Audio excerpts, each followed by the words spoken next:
प्रधानमंत्री जनधन योजनेला आज 12 वर्ष पूर्ण झाली आहेत.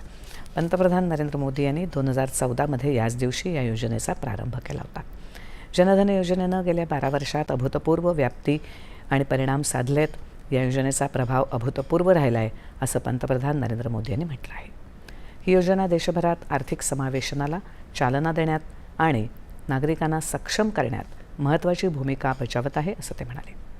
प्रधानमंत्री जनधन योजनेअंतर्गत आत्तापर्यंत 59 कोटीहून अधिक खाती उघडण्यात आली आहेत. त्यामध्ये एकूण 3,17,000 कोटी रुपयांच्या ठेवी जमा झाल्या आहेत. या योजनेमुळे संपूर्ण देशभरातल्या नागरिकांपर्यंत औपचारिक बँकिंग सेवा अधिक निकट पोचायला गती मिळाली आहे. जागतिक बँकेच्या अहवालानुसार 15 वर्ष आणि त्यावरच्या व्यक्तींच्या बँक खात्यांचं प्रमाण वर्ष 2014मध्ये केवळ 53% होतं. ते 2024मध्ये 89% पोचलं आहे. यामध्ये उघडण्यात आलेल्या खात्यांपैकी 78% खाती ग्रामीण किंवा निमशहरी भागातली आहेत, तर 56% खाती महिलांच्या नावावर आहेत.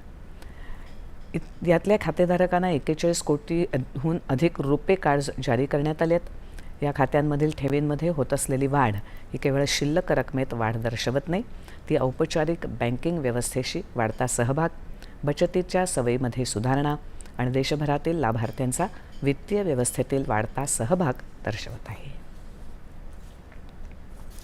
शेतीसंबंधी प्रश्नांवर आधुनिक